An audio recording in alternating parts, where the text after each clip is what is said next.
there's a lot of unlearning that needs to happen when it comes to building a team. I find it to be one of the most transformational experiences for business owners because it requires them to do a lot of that unlearning. You're listening to the Presidential Experience Podcast, the place where we chronicle man's search for meaning over money. I'm your host, Kanae Corder, National Certified Counselor and Clinical Hypnotherapist specializing in financial therapy for high achievers. As a former Morgan Stanley financial advisor, I realized that high achievers needed help with more than just the numbers. And I bring a unique set of skills to my private practice as I guide CEOs and high achievers on how to manage their stress so they can enjoy their success. I want to bring some of that to you here. So each week, we'll start a discussion addressing one of the top stressors for high achievers. You've built a stellar resume. Now it's time for you to build a stellar life. Your hard work brought you money. Now it's time to turn that money into meaning here on the Presidential Experience Podcast.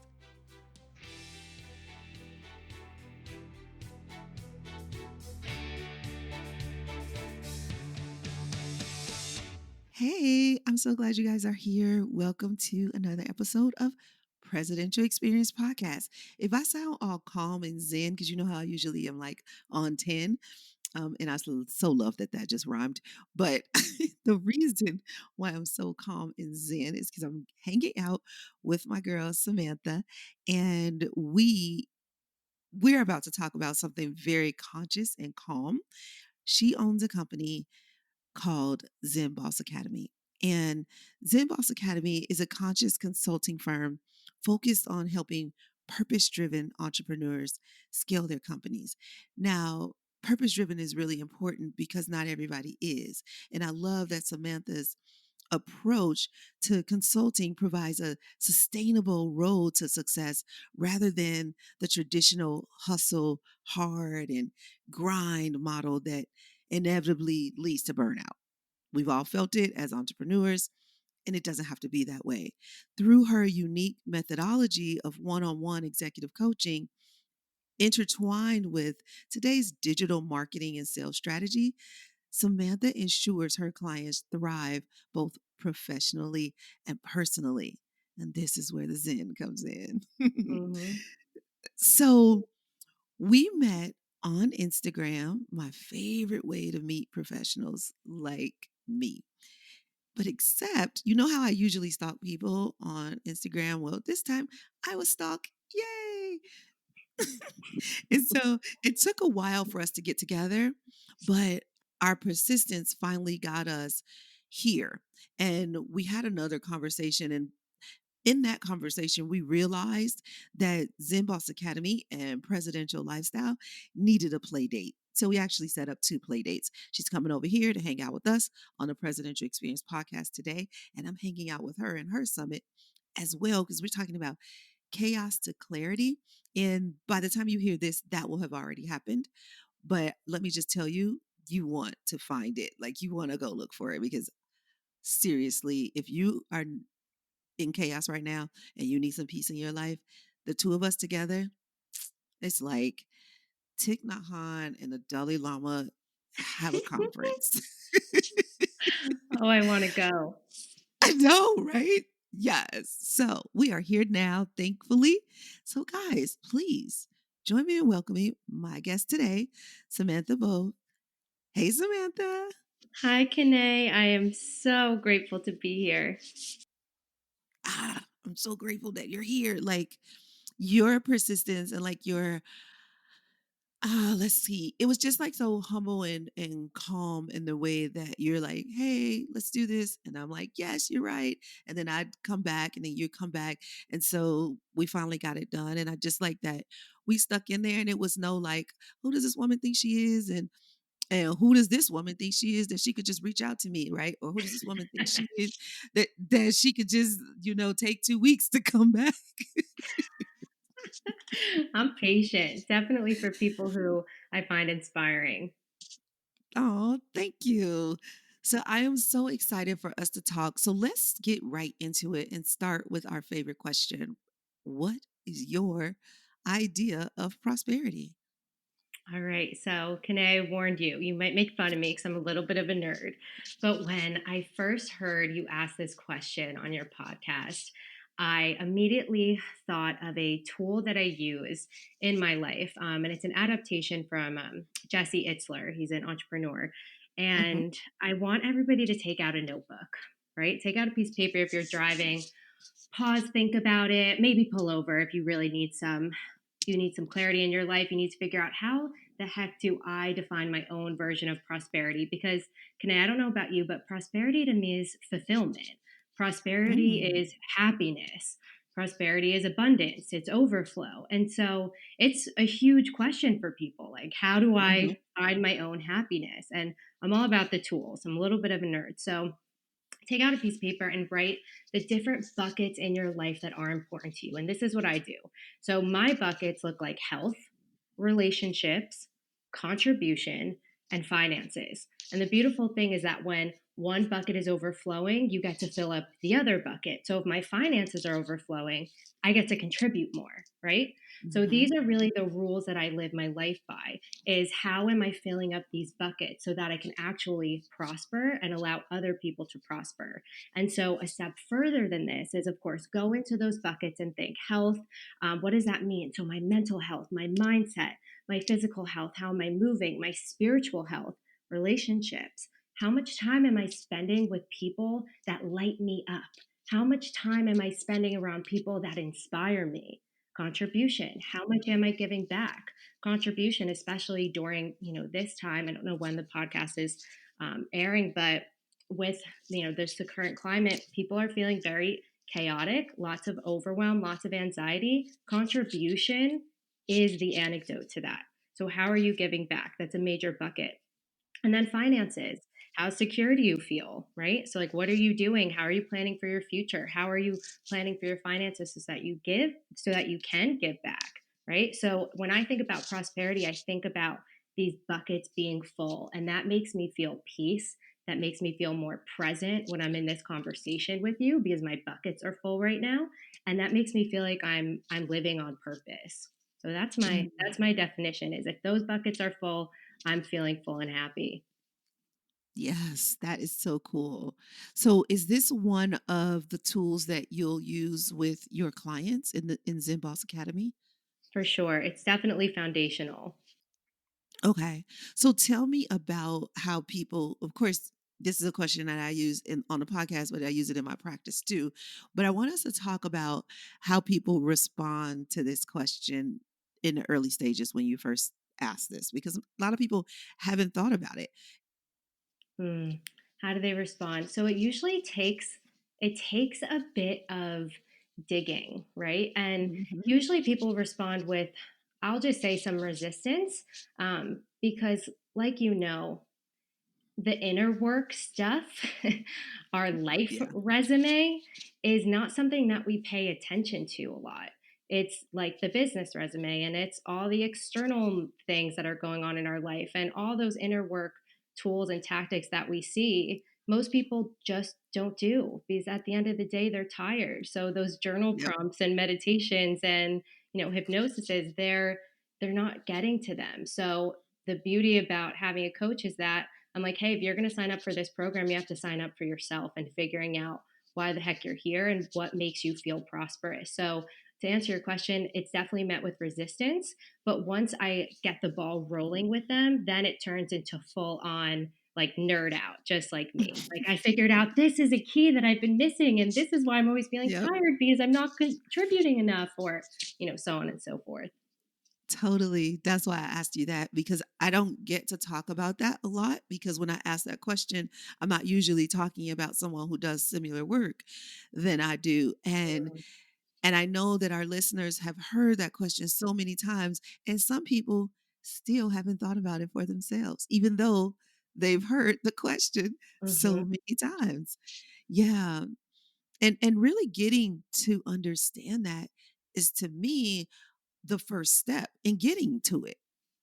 Yep, absolutely. And sometimes all someone needs really is some direction, right? Is some Yep. tools. And I think for your audience too, successful entrepreneurs, there's a huge part of creativity. And then there's also a side of them that's very analytical and very Mhm. much practical. And if you can make these more like ethereal, what does happiness mean? What does it mean to prosper? If you can boil it down to write out the buckets in your life that make you feel good and see how much you actually do those things, now it becomes a math equation. Put in Yep. movement, feel better throughout the day. Take out Yep. toxic relationship, watch your finances go up. Exactly. Yeah. A couple of weeks ago, we had Trevor Boehm. He wrote a book called Uncivilized Man. He was on this show, and his answer was kind of nerdy too. And I even called him out on it. I was like, man, that sounds like a algebraic equation. Like that was Yep. so, but that really is how it is. And in presidential lifestyle, we call it the you formula. It's the formula that makes up you because Mm, prosperity means different things to different people. And where your number, like the amount of money, your finance number could be different from mine. One person wants to be a billionaire, another person is okay with being a thousandaire. Maybe they just want to be a multi-thousandaire and they're good with that. mhm, That's not right or wrong. Your number is not better than my number. We just both have to know what our numbers are and then not focus on the other person's number. mm, So if I don't want to be a billionaire, if that's not important to me, why the heck am I comparing myself to Samantha the billionaire if that's not even my dream or my idea of prosperity? But we do that so often, and that causes the opposite of Zen, whatever that frustration, yeah. yeah.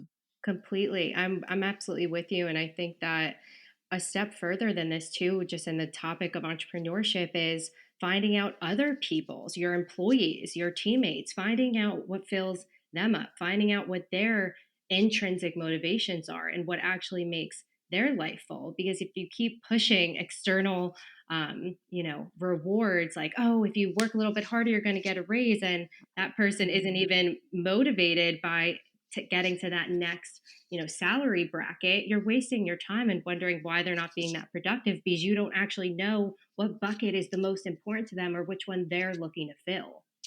Yep. Oh, yes. So that kind of guides us right into our topic today. And we're talking about how to build a conscious team. Now, Samantha works with both startup entrepreneurs and well seasoned entrepreneurs. And since our listeners are more of the well seasoned, not that startups are not listening, but more of them are well seasoned, we're going to go straight to talking about the team. Now, the reason why I bring that up is because in Zen Boss Academy, you need to go through sort of like some prerequisites to build up the CEO. And presidential lifestyle is just like this. This is why we gel so well. We want the CEO to be full first before we go talking about building a team because you can't build a team if you haven't done your work. I mean, you can, but you'll regret it. So Yeah. you want to do your work first. And so that's what she focuses on, doing the work with the CEO. But we're kind of skipping over that. I'm mentioning that because I want you guys to understand if you work with Samantha, you may have to go back and do that work, even if you're a well seasoned entrepreneur. So we're skipping over that and we're going straight to the team. So let's talk about when you get to the point of hiring a team and you may have already hired a team like you because sometimes that happens before you even know it. At least that's what happened with presidential lifestyle. I just like started hiring people because I just there were so many things that needed to be done, and then next thing I knew I had a team. It wasn't like a conscious thought like I think it's time to hire a team now. It was just like it just kind of happened, and I'm like, oh shoot, okay, I got these people, and who are they? And so we have some tools that we use, but let's talk about when that happens. And let's say it happened the same way it happened for me, that you just end up with a team and you're just like, oh shoot, there's some people counting on me. Now what? Mm. Oh my goodness, Kane. You just nailed it. So, most times when people are looking to build a team, they do it out of a place of a bit of overwhelm, right? And so, when Mhm. we're feeling a little bit overwhelmed, we're not really being conscious. And for people who are like, what does that even mean? Consciousness to me is defined many different ways, but it's being present in the moment without judgment, right? So, you're being present with who you're with or what you're doing without judging, something that happened 3 seconds before or worrying about something that's going to happen 5 minutes from now, right? Mhm. So when you're feeling overwhelmed and you're like, okay, you start reaching out, you get your team in, and then you start giving them work, right? Most people do this. And then you're like, Mhm. oh, like you said, crap, like I have all these teammates now, but I don't know who they are. I maybe didn't train them super properly, especially for startups or even for seasoned entrepreneurs who haven't, really built a foundation of a culture in their Yeah. company yet. Then it's this backwards process. So what I like to do is do it the right way, right? So create a conscious team from the start. And so what I want to really focus on here is people, when I talk about this, there's a little bit of resistance. And the resistance comes from entrepreneurs not wanting to maybe admit that their employees aren't as happy as they can be, right? Because as Mm. entrepreneurs, especially as purpose driven entrepreneurs, we're I work with really good people. Like they're purpose driven. So, these aren't people running soda pop companies. They're really putting things, product services out there that are making a big difference in the world. And then when we start to talk about their team and I ask them questions about their team members, most entrepreneurs still don't really know their teammates. And if you don't know your teammates or your managers or directors don't know your teammates, there's no way they're going to be productive. There's no way they're going to trust your leadership. There's no way they're going to be able to unleash their creativity because they don't feel Totally. seen and they don't feel heard. Yes. Okay. So will it stop your flow if we pause right here and go a little deeper before we go Not at further? all. Let's go. Okay. Okay. So one thing that you said was the happy employees. And I find that the first thing that we have conversation that we have to have is, why is that not important to you? Why is it not important that your employees are happy? Because what happens is a lot of times as CEOs, the bottom line becomes more important. If they have investors, then the investors become more important. The customers first kind of thing. The customers before are more important. But if your employees are not happy, nor will your customers be. Trust me. Yep. so, so one of the questions I ask is, why is it not important for your employees to be happy? And so Mm. let's go deeper there because I just named a couple of reasons because the focus is off, right? Yep. But then there's the fact that we may have done our work at one point, but we're reverting back to old crap. And then Mm. that's societal programming.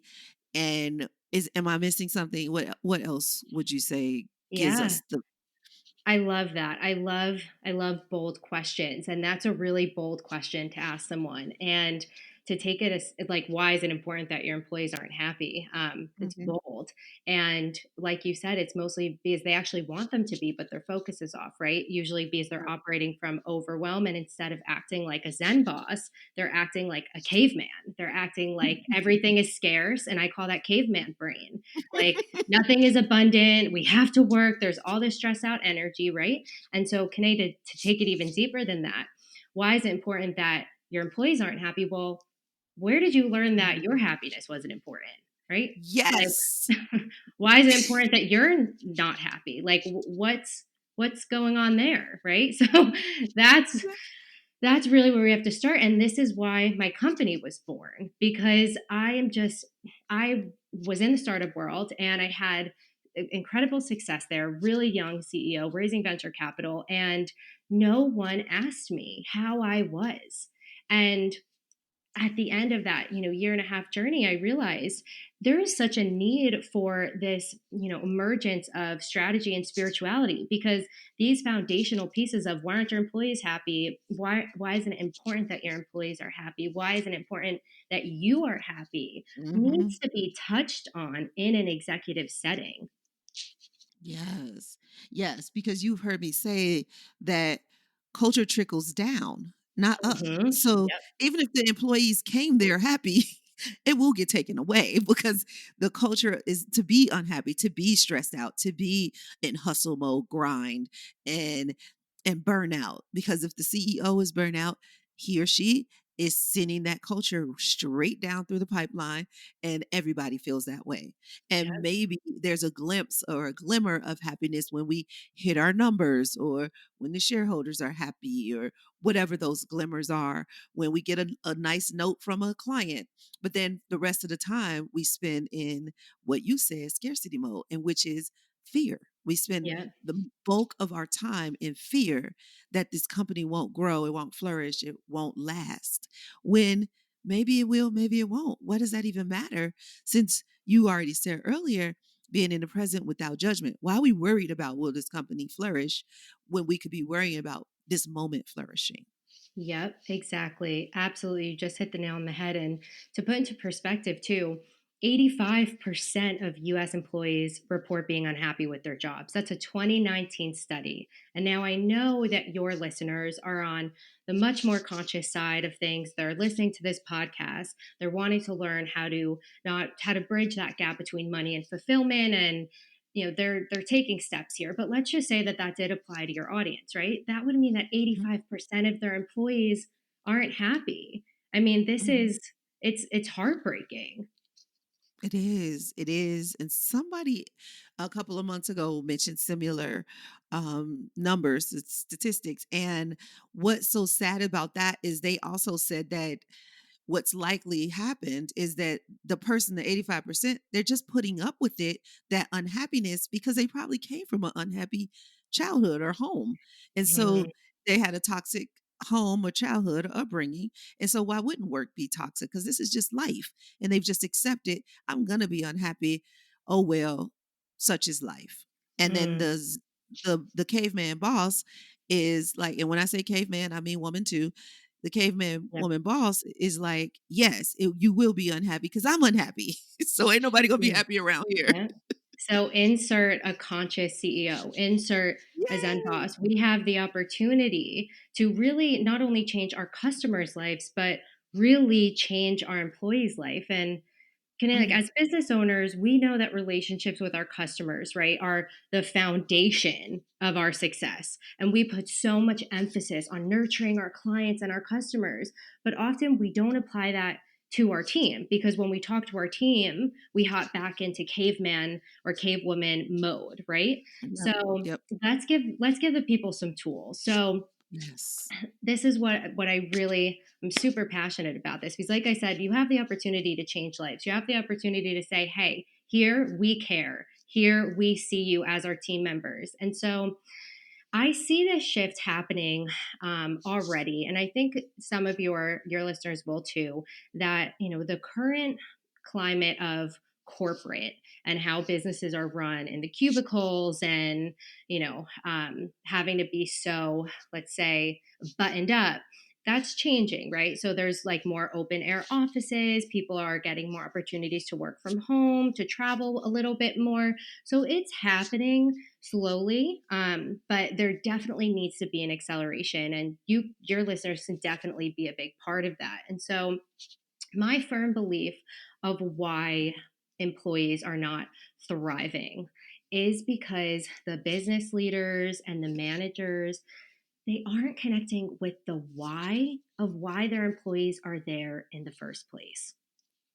And Mm. when I say their why, I mean really like their why. Because the truth is that nobody's going to care about the mission of your business as much as you do, right? And so what business owners usually do is they push their missions and their company values and all that kind of training, right? Instead of tapping into and promoting and caring for the mission of the individual teammates, those things, those intrinsic motivators that drive our employees to get out of bed at 6 a.m. and go work for you all day long. Mhm. Totally. Yeah, we do something similar to that on our team where one, I believe that the both missions have to be aligned. And sometimes I have hired people who weren't completely in line with our mission because I knew they still had work to do. So it's like, okay, I get that your mission is not in line with our mission just yet, but you have work to do. So you're going to do some work with me. Of course, if you come and work for a therapist, then some therapy is happening. Mm. so Yep. so Business and once they therapy. do exactly. Once they do a little bit more of their work, they can get in line with our mission. But if they can't, then we do have to let them go because I recently had to let my first person go, which was it was strange because I liked him as a person and his work was good, but his mission was not in line. His mission was the hustle, grind, work, work, work, got to Mm, provide for my family. And I was like, I get that. That in the rest of the world that makes sense, but here at Presidential Lifestyle, it does not. If you are working harder than me, first of all, that's a problem. And you're not making me feel bad. I actually feel sorry for you because I have told you several times, don't work till the midnight hours. If I'm getting emails from you in the middle of the night, I am concerned because mm, either one or two things are happening. One, you do not have good time management, yeah. or two, you are scared and you think that that's what I want from you. No, go to bed. That's what I Mhm. want from you. Yep. And so at some point I had to say, so I'm teaching you these principles, right? And you're getting them most of the time, but you keep reverting back. Now I have to do my principles because I know better at this point. And if I keep you in this flow, if I keep you going, you're going to it's like I'm condoning your behavior like that parent that keeps making giving their kid the opportunity to mess up, like take drugs or that enabler. I don't want to be that enabler. So I got to let you go. And I really like this dude. So I was like, man, it was hard, but he couldn't get with our culture and he's still working on it. He's still going to be doing his work. He's not giving up. And I told him, when you're ready, you can come back because you do good work.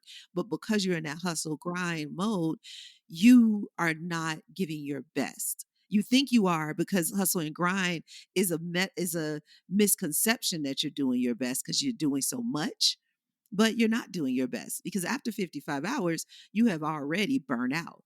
And we don't even do 55 hours. We don't even do 40 hours here.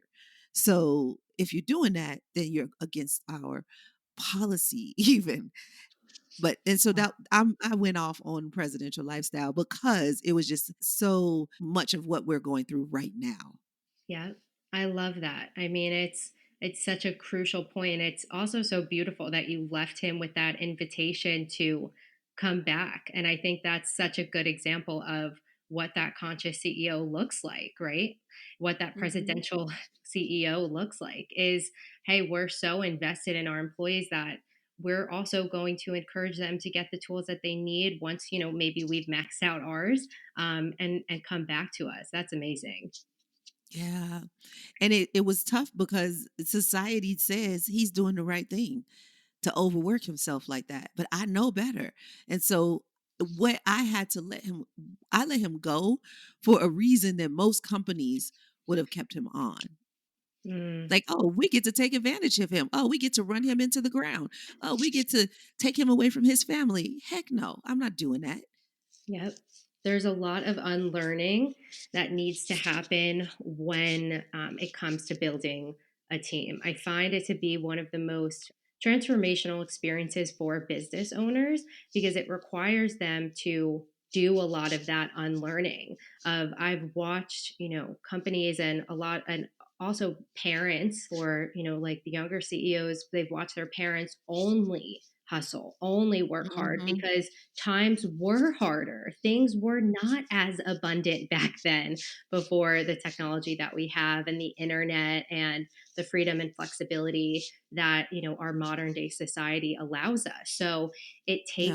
it takes a lot of that. And can I have a question for you? So do you think that their mission has to be identical to yours, or do you think it's also important to understand what I refer to as the dream that they're building within your dream? So, really understand what they're intrinsically motivated by, as in your employees. So no, it doesn't have to be identical. It does have to be in line, Mhm. though.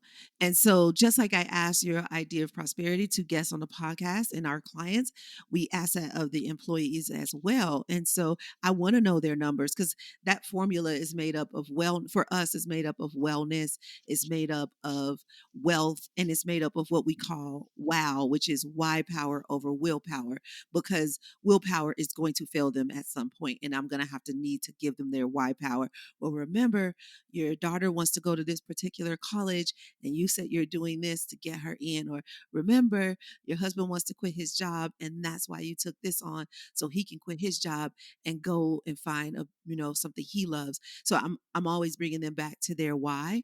So it doesn't necessarily have to be identical to ours. So, for example, presidential lifestyle, we are really focused on men.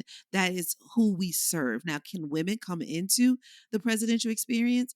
Yes, they can, but it's very geared towards the man going through a midlife crisis. 45 to 55 years old is usually who we're going to see, and they're probably going through some sort of midlife crisis, or they're right before the midlife crisis where the hustle and grind is starting to weigh on them, and they're like, it's got to be a different way. And they're still in contemplation mode. They might not all the way be out of it, because in the midlife crisis, the man has already said, I'm not doing this no more.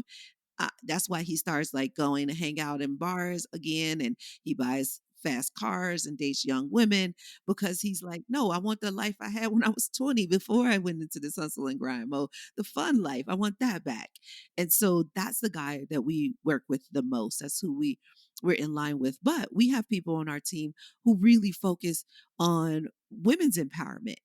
But I know that if I build up that man, then he's going to be able to treat his wife better, and then she will be more empowered. So Tara may still get her goal met by working with men. Did I make that make sense? Yes, you actually walked through, I would say, like the whole model of building a conscious team right there. So I love everything you just said. You just touched on everything. And so to break that down for a CEO that's looking to build a team or is looking to take the current team that they have and make them more creative, more productive, more loyal, more fulfilled, more happy to be there, right? It Yes. starts with the onboarding process, but that's also kind of usually where it ends, right? So when somebody's, it's the truth, because then you go back into caveman mode when you get to the office or, Yep. on your virtual Zoom meeting. So the onboarding, when you're interviewing someone, just like you said, ask them, what are their numbers? And when you say, what are their numbers, I'm guessing you mean like, what are they striving for financially?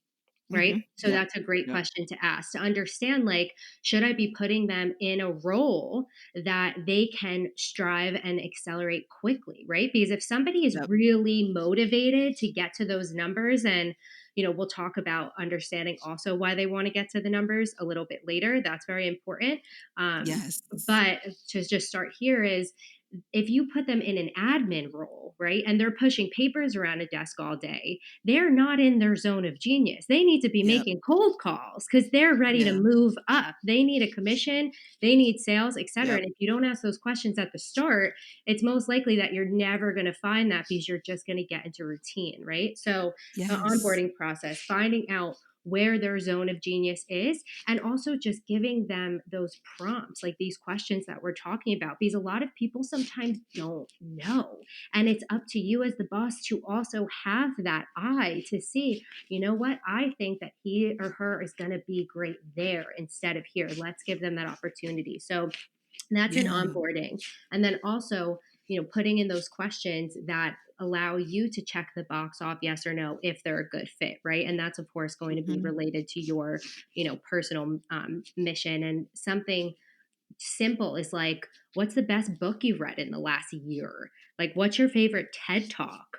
What podcast do you Mm. binge on? Right? These are multi layered questions, because if they don't have any answer to any of those questions, they're not investing in their personal development. And if they're not investing in their Mhm. personal development, they're not going to grow with you, right? You can't force them Mhm. to do that. So that's in the onboarding process. But we want to make sure as conscious CEOs that we don't stop there, right? So now getting back to that person who is motivated by by money because he wants to hit these certain figures. Let's figure out the why. Okay. And I think this is also where that resistance comes up again, because we've Mhm. been conditioned that this corporate culture is void of real connection and real empathy. And that has to change. We have to understand why our employees are there and what their unique mission is, because they're building their dream within ours, right? So Yep. that person that is motivated by money, he's really not motivated by money. Most people are not working for you for the money. And this is where your audience is probably like, what? Yeah, they are. Like, I give them the paycheck and they're happy, and I gave them the raise and some perks. Those are all external. People are much Mhm. more motivated by their internal driving factors, like you said, putting their kid through college, right? And so Mhm. asking them those questions of like, what are your goals for this year? You can see, are they motivated by experiences? So you giving them a little extra time off for them to take their family on vacation is going to be so much more meaningful than the person that's motivated by money and getting a raise. Does that make sense? Or motivated not by money. Yeah, say that again. Yeah, thank you. It's going to be much more meaningful to give them a little bit extra time off because you've already asked them those questions of like, what are your goals? And if somebody says like, oh, I just want to go on a trip with my wife, or we love to go to a Broadway show, they're motivated by experiences. So you giving them that time off really feeds them versus somebody who's maybe motivated by that purpose hit, right? So when I say Yep. that purpose hit, I mean that's me. Like when I get paid, I don't really feel much, but when I get off the sales call, I am lit up because I know that Mhm. somebody just invested in something that's going to change their life. That's that purpose. So you need to put Yes. those employees in opportunities where they can connect with people and have that visible change in front of them. Does that make Yep. sense? It does. It really does. Because I was just thinking as I was getting ready for our podcast that this is not what I do for money. This Mhm. podcast, my book was not what I did for money. I wrote that book. And I mean, my royalty checks are like 50, $100, they're not millions of dollar checks, especially now, years later, since the book has been out. This podcast, we may have a sponsor or we may talk about one of our programs and then people come in because of it. But the podcast itself is it's not money that, but I get to have meaningful conversations with people like you, another one of my actual friends, like you're my friend now, another friend that I've been friends with for like 3 years. We have a hard time getting together. And then one day I was like, why don't you come on the podcast? And I knew that meant that we were going to get together. So Sarah and I got to hang out because of the podcast. I met Traver, my friend Bill, and then because I know that this information is so good and I get so many compliments from the people out in the world. Like that was such a good, I listened to that episode 3 times and I'm just like, wow, like really? And it's not even something that I'm creating because I usually think of creating like, oh, I wrote a poem, I wrote a song, I painted a picture, me doing that. But this is creativity. And that is really, I said all of that to say that creativity is my idea of prosperity. I break my idea of prosperity down to 3 words: creativity, autonomy, and generosity. And I hit pretty much all of those by doing this podcast, but this podcast is not $1 million project yet. But I can do it like it is because I get to be generous, I get to be creative, and I get to do it whenever I want to. Oh, I love that. It all made sense. You got it there perfectly, and I love too. You're full of the strategies, right? That you can give to these entrepreneurs. Even in your question, everyone listening, ask your employees what their definition is and help them guide them to what those words are, like yours are, right? So, like creativity, that's one that's not the same as mine. Mine are peace, purpose, and presence, right? And so, if Mhm. you can get your employees to that place where they know those rules that really guide their life and that fill them up, oh my God, you can remind them, like you said, and now you're going to have this productive, kick ass team.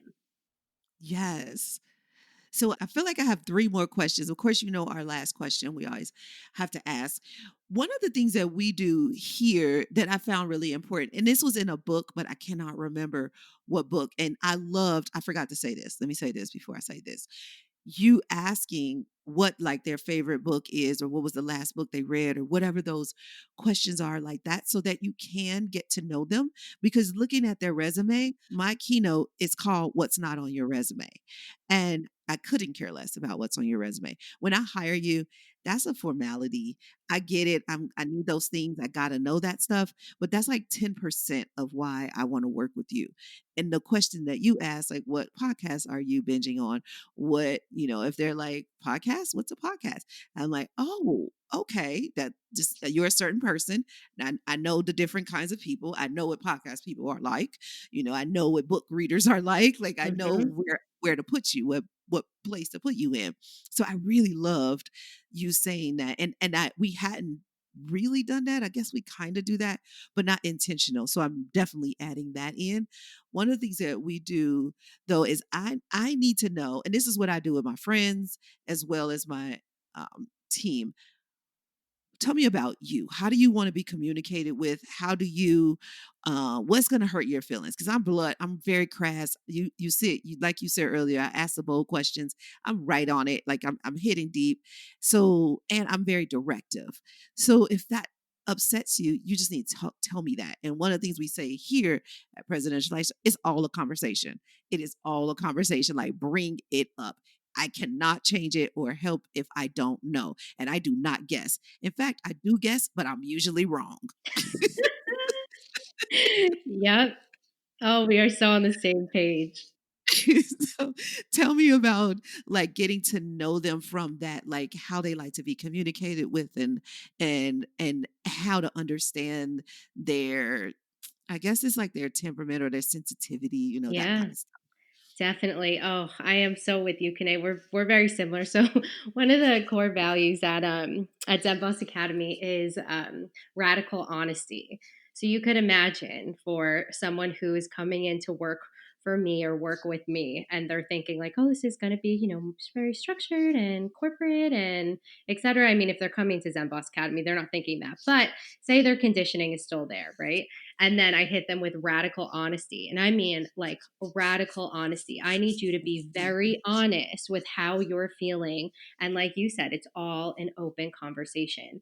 So you just make me laugh. So I think that really understanding, really getting to the core of how your employees operate, like what their temperament is, what their threshold of sensitivity is. It's it's something that requires outside tools, and I say that because if you ask someone these straight up questions, like, "Are you going to be okay with me talking like this? Like, will you be super honest with me about this? Like, tell me about how you feel about this." Most people just don't know because most people aren't asked those questions. And Mhm. so, what I like to do is utilize resources. So, something very unconventional that I do is actually have my employees, contractors, and also I'm starting to have my clients, like my high touch one on one coaching clients, take a love language quiz. Okay. And Mhm. so people are probably like, what? But understanding your employees or your clients' love language allows you to nurture them better. Because if they love gifts, like if that's how they receive love, which I mean, love is just feeling seen and heard and understood and cared for, then you getting them a little something for Christmas is going to mean so much to them. And then it makes you a more powerful, conscious CEO. So utilizing tools like that to see what their personality is made of. Another love language is quality time. And so for like my very analytical listeners right now, I don't mean like, go on a date with your employees or your clients. I mean, do a team outing. Look them in the eye when they're speaking to you. Practice active listening. Be there for them so that they can feel seen, heard, and ultimately loved by you. So Yeah. that's one. Another one is just a character personality assessment. So they can Okay, take, yeah, I was gonna ask you about yeah, that. Yep, 16 personalities. There's a bunch of different ones. And Mhm. take that and then have them actually one of their first onboarding homework assignments to go through that and highlight what they resonate with. Because of course there's room for error in those things. They're cookie cutter. It's based on an Mhm. an algorithm and a like mathematical equation, but based on what answers they're putting in. But if you can have them go through with a highlighter and report that to you, and then write up a summary of what they learned about themselves and what their needs are. Oh my goodness! Now you just tapped into what drives this person and what makes them up, and now you get to Yep. serve them better. Yeah, totally. I love that. And I was going to say earlier, but I forgot to finish the sentence. One of the things I learned from a book that I can't recall, but the me manual, and the me manual has been so helpful for us understanding each other because we have our own philosophy, which is head, heart, and gut. And it's something I've been teaching for a couple of years now. And our team is mixed up of head people, heart people, and gut people. Thank gosh, because all of us can't be gut people like me. I'm the gut person on the team. We do not need any more of me because I'm always like, go, go, go, go. Let's just go. We'll think it along the way. We'll figure it out. Where my operations person is way more head, and she needs to be. And she like sees every road before we go down it, the whole entire road. I'm just looking at the finish line, the destination. And then Tara is as that's our public relations, like she keeps it all like the customer service and stuff like that. And she's a very heart person, and she wants to make sure everybody feels good, and all things are cozy and warm and fuzzy. And I'm like, forget cozy and warm and fuzzy, let's get down to the point. So we need all three of us, and then we also focus on who else we bring in, because we have that's our core team, and then we have contractors like our podcast editor and those people. But number one thing, we want to make sure we know how everybody wants to be communicated with, what's going to freaking irritate them, and when they're at their best and when they're not at their best. And so now that I know that about them, I can tell, and I can bring it up because I remember what I said, everything is a conversation, so just talk to me. But what I will also tell them is, if I've already told you everything is a conversation, talk to me 3 times. I don't have much more in me. So you also have to know, in order to work with me, I don't freaking repeat myself several times. I already told you, you can come talk to me. If you're not talking to me, you're out of line. This is where I'm upset because I've already told you can come and talk to me.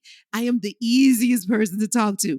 Just come talk to me. When you haven't done that and we're 3, 4, 5 weeks down, or we've discovered something that needed to be talked about, and I'm like, why didn't we talk about that? Huh? Why are we talking about this now? So that is like what I feel like that I need to learn them, but they have a responsibility to learn me too, and not just be like, oh, she's just like the last person I worked with or whatever. It's like, well, no, she's like that in this area. Like I said, I'm very directive in some areas. In other areas, I'm like, I don't know. That's your job. Tell me what you're doing. Well, what do you want me to do here? Oh, I don't know. I don't do operations. You tell me what we're Hmm. doing. So, oh, what Yep. do you want me to do over here? What should I say to this person? I'm like, oh, no, no. You do public relations. I don't do public relations. You tell me what you're doing. I will be directive in the things that are me. And then you need to direct me in the things that are you. And I count on you for that. But I Yes. said say that, but what I really wanted to say was about trust. And radical honesty, it has several layers. One of the things, I have a friend who recently got a new job in a couple months ago, and he went in telling them that he needed his work life balance. Like his life outside of work is super important to him. And it is. I know this guy very well. His outside activity is very important to him. He has zero work life balance. He is even working on Sunday, and I don't even work on Sunday. And I am a self proclaimed recovering workaholic, and I never worked on Sunday. So Hmm. Me too. so he is even working on Sunday, but he went into that company telling them what was important to him, and they lied basically. So now he can't even trust them. So you talk Hmm. about radical honesty. What happens? This is my last question before our last question. So what happens when that trust is gone, or when the employees don't trust the boss, so to speak? So I'm also a gut person, so I'm going to go with it.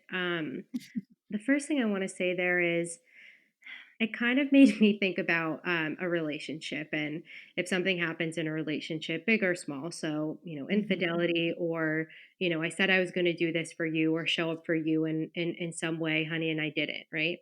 So when that Mhm. trust is broken or damaged, the first thing that came to my mind was you got to go inward, like you really for the employees, and I wasn't sure, are you asking from the employee side or from the CEO side that broke that foundation of trust? Either or. I guess the CEO first, though. Mhm. Yeah, so when you break that trust, right, you have to go inward and you have to do some deep digging, because mostly it's because you fell out of alignment with those rules for yourself, right? So it's my gut Right. instinct is really to just go work on yourself. Go Yep. work Because on why did you yourself. even ask that question? Why did you even ask the question if you weren't gonna execute on it? Yep, Right. exactly. So you're right. You gotta go back working on yourself because you asked the question, so likely it was important to you, but you're reverting back to caveman. So you totally went back into fear and you did not show your employee the real you or the Yes. you want to be. Let's say that.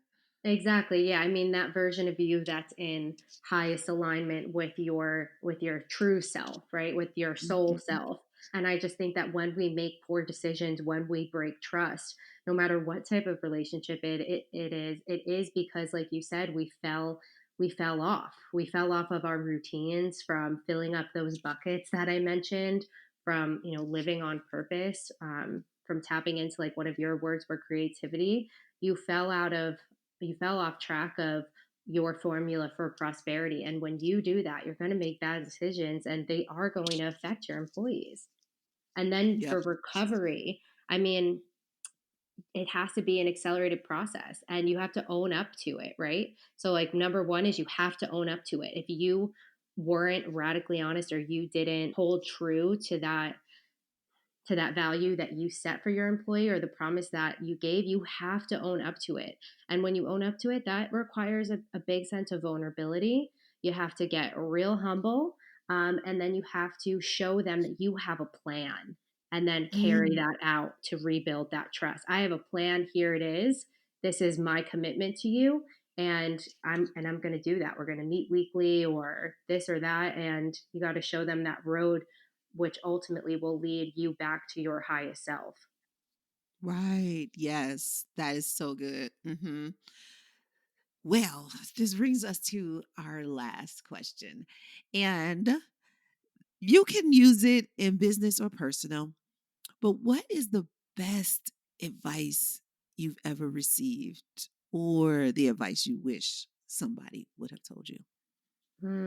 So I'm going to do it in the context of business, because that was the first thing that came to mind. And what I really wish that someone had suggested for me when I was first starting out, and it's something that I often remind myself now, is put yourself in your business plan. Don't just focus on the numbers and the metrics and the ROI and the profit margins. Actually, gut check how you Mhm. feel at every stage of the journey that you are embarking on. Because when you do that, and you can apply that to every area of your life, right? A life plan, a relationship, a new friendship, do a little bit of time traveling and put yourself in those moments and see how you feel, because you'll be a lot better of a decision maker.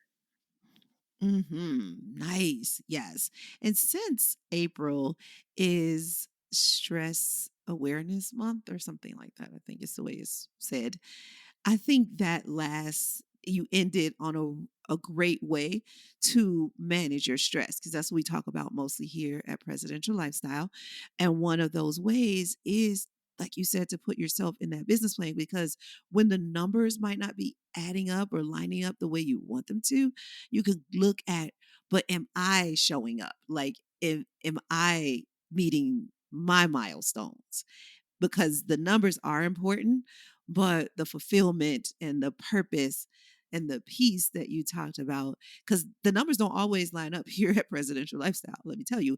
But this podcast reaching the people, and these numbers show up all the time. So even when the dollars aren't coming in, like if we have a slow month or something, did we serve, that's the stuff that we have to focus on. So I love how you said that, and that's really what helps us manage our stress here. That's helped me manage my stress, so then I can manage the stress of the team, because you said it earlier, it's my dream, it really is, and I am so incredibly grateful that they have gotten on board with my dream and that they have aligned their dreams with my dream, because I couldn't do it without them. I really could not do it without them. So I'm so freaking grateful for my team. And I love that putting yourself in your business plan is so much of a stress management strategy that I'm going to say it that way from now on. Because I don't say it Mm. that way, like it's kind of what we do, but the way you articulated it, so good. Oh, I'm so glad. And yeah, I'm so grateful because I got to fill my contribution bucket today. And I Yay! mean, it sounds silly, but these tools really can be life-changing if you just put a little bit of thought into it. Yes. And why, again, that last thing we left off on is also so very important, because next week we're going to be talking to somebody about how to sell your business without selling your soul and Wow. selling out. And a big part of that is to go back to, if you put yourself in that business plan, then when you pass this business over to this next person, are they going to be able to keep some of that culture, that um life that you breathed into that business plan? And Mm, so I'm like, I love how this is going to flow together. So yeah, love thank it. you. Love it. Kane, thank you so much. You're welcome. Thank you so much for reaching out to me, for having your friend crush on me. I feel so Mm. special. Oh my goodness, you should. And everybody should be reaching out to people that inspire them. Social media could be such a beautiful tool if we use it right.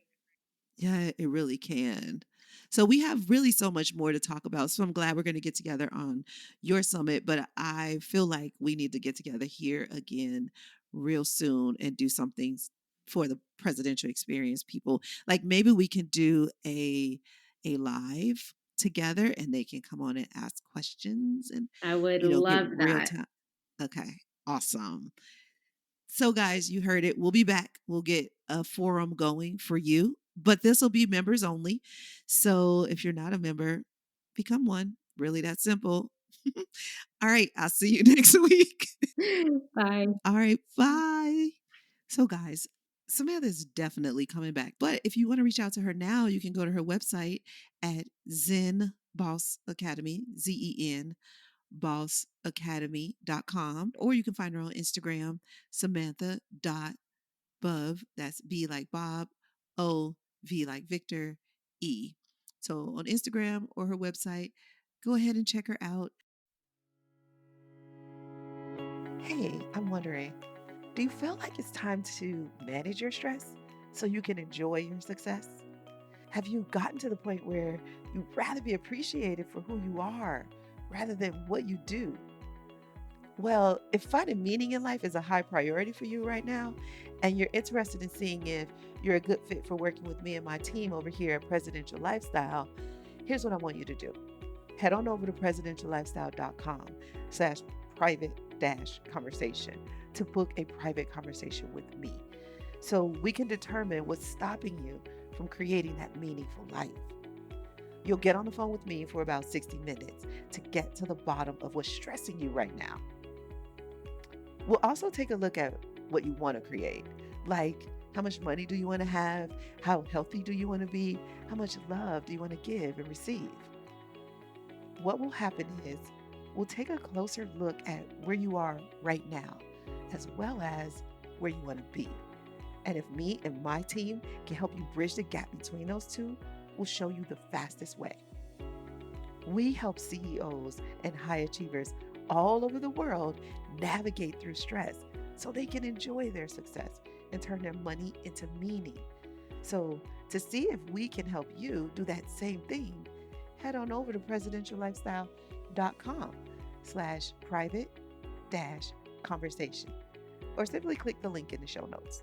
All right, I'll talk to you soon.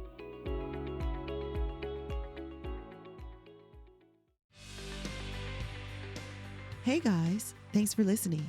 Want to reduce your stress even more? Here are 4 ways you can do it. 1, send us your questions. Ask us anything about money, marriage, or maturing. You can send it to podcast@presidentiallifestyle.com. Number 2, subscribe to this podcast. You wouldn't want to miss an episode. That would be stressful. And number 3, get our prosperity report recap. It's a free resource where we share top tools and resources. Just go to presidentiallifestyle.com/blog/prosperity report. Don't worry, it's in the show notes. You won't have to remember that.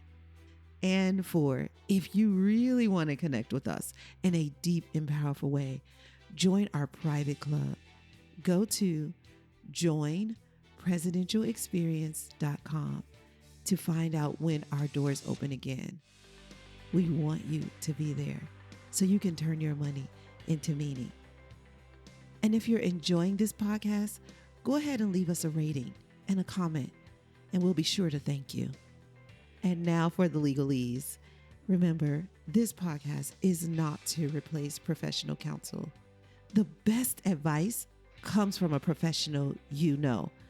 The topics discussed in this podcast are general in nature and are for informational and entertainment purposes only. We encourage you to meet with a professional that you can discuss your specific situation with, whether therapeutic or otherwise. That's all for now. I'll see you next episode.